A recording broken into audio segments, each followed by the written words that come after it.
G'day, welcome back to another Star Citizen 319 video. Today we're going to go into a little more depth around rock mining. I did a short video about ground mining in general a while ago, but I didn't go into a lot of detail.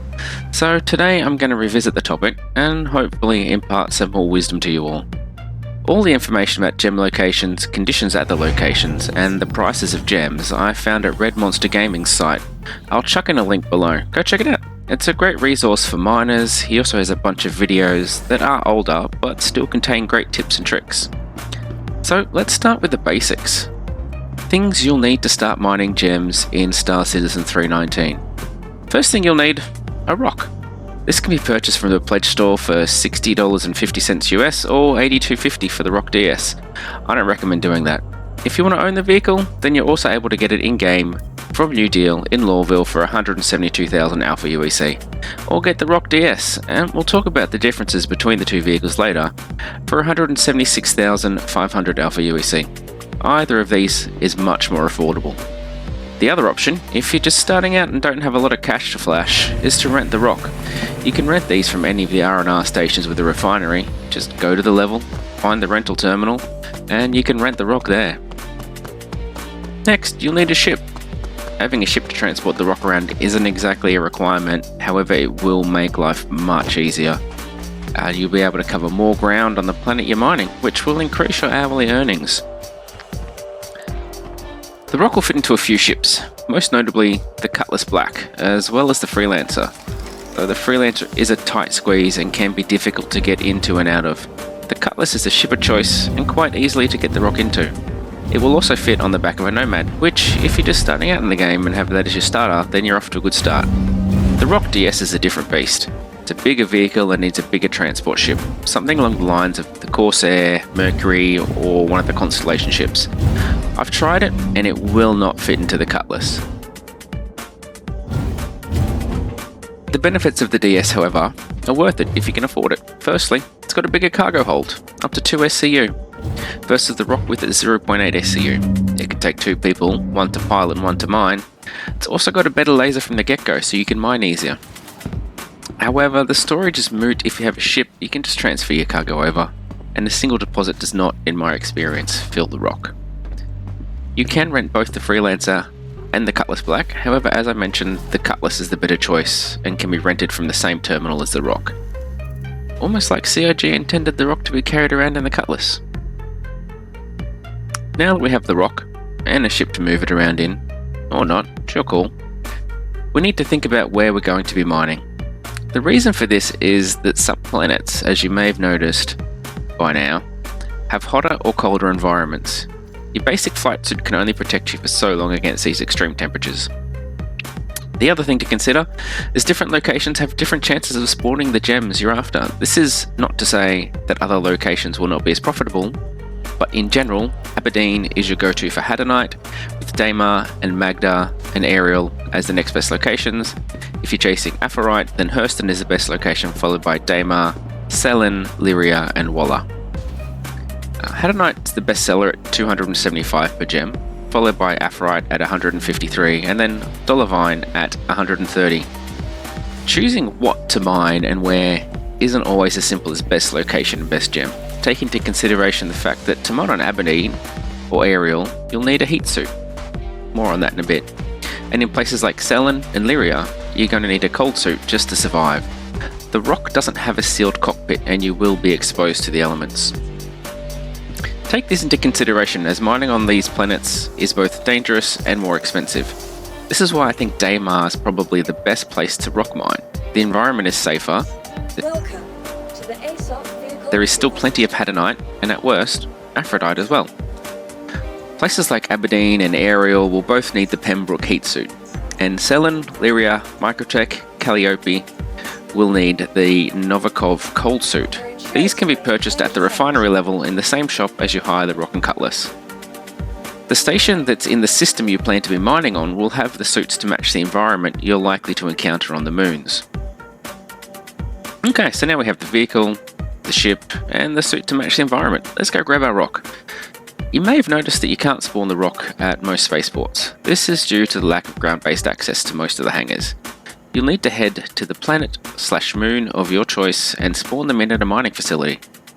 Benefit of this being, it's a mining facility. You can start your exploration of the planet near there, and we'll get to that in a bit as well. Once you're at the mining facility, look for the building with the blue pads next to it. This is the Platinum Bay building, and it's here that you can spawn in the ROC. From there, you can jump into the ROC and park it in your ship. Your vehicle has been delivered to the following location. Please visit us again.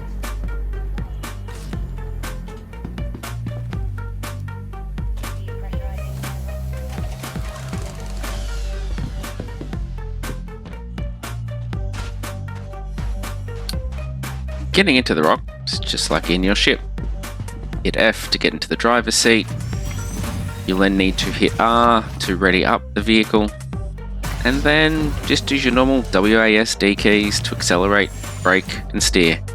Keep in mind the wheels do move very slowly when steering, so if you're looking to make a tight turn, maybe give it a few seconds to ensure your wheels are fully turned in the right direction. When you're parking your ROC in your Cutlass, make sure you go far enough forward that you can still get to the controls at the back of the ship. You can close the external doors from the cockpit, but when you get to the next deposit and need to open them again, that switch opens all of your external doors, including the side doors. Not a huge deal, just a bit of a pain to have to close them again.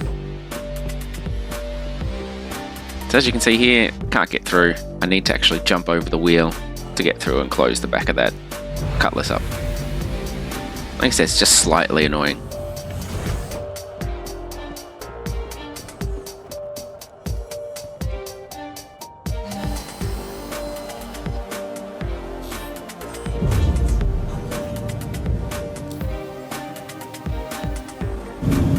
Righto, so we're at our ship looking for targets.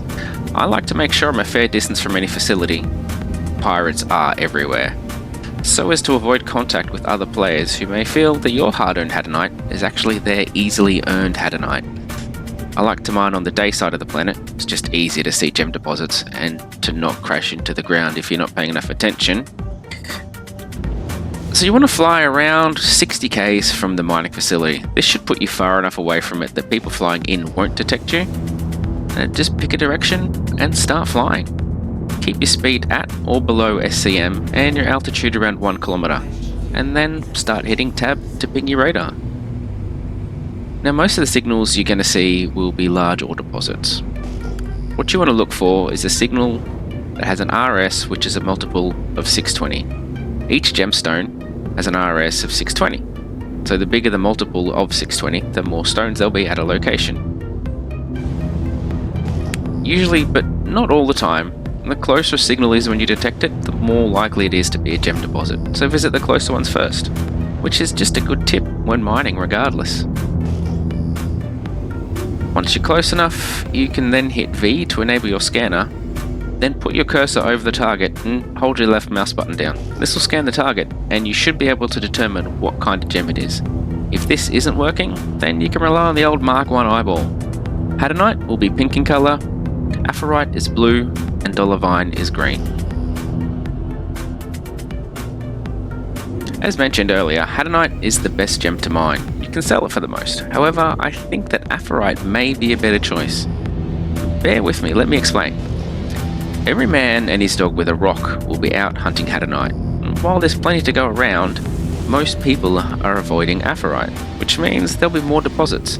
More deposits means more gems in a shorter time frame, which means more profit in the long run. To make the most money you can from ground mining, you need to maximize your profits while minimizing costs. So less flying around to find Hadanite, less hydrogen fuel used, and less time spent hunting equals more profits. So you found your first deposit of gems. You've got the ROC out of the ship, and you're ready to mine. I won't go too in-depth about how to mine, as I've covered this before. However, once you're in location, hit M to activate mining mode. Select your target, let the ROC scan the target so you know the sweet spot to reach for the laser charge. Then, while holding the left alt, use the mouse wheel to adjust the laser power. This will make the charge go up faster or slower, and is how you stop the ROC from exploding and taking out your ROC. And this is something I've experienced multiple times and is very, very frustrating.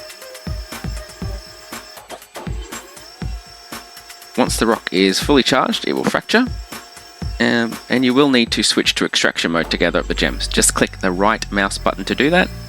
It may take a second or two for the gems to be sucked up into the rock, so be a little bit patient. Now that you've cleared out that patch, you can move the rock back into your vehicle once there if it's full, or you just want to make space to ensure the next patch can be mined without stopping midway. You can access the rock's internal inventory from the back cargo hatch. Make sure your ship's inventory window is also open and click move all. This will move everything over to your ship and your rock is ready for the next batch of gems to mine. If you absolutely need to, you can move the gems into your backpack, then into the ship. This is a very labor intensive and time consuming task though, so only do it if absolutely necessary.